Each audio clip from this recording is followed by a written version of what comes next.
'n geknakte riet, geskryf deur Anita van der Walt.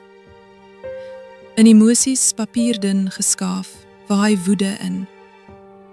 'n wervelwind hoos, boos kastei, dodelike vleiende skerp woorde, my siel versmaai, my liefde verraai.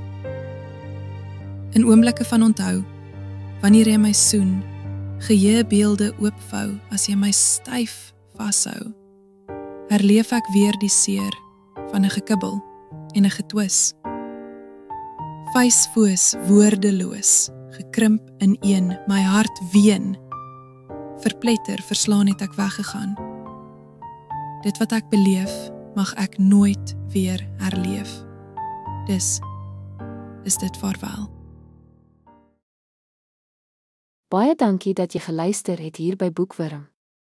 Onthou om asseblief die hou van knoppie te druk en in te teken op ons kanaal vir nog verhale vol avontuur, liefde en misterie. Deel jou gedagtes in die kommentare, ons hoor graag van jou.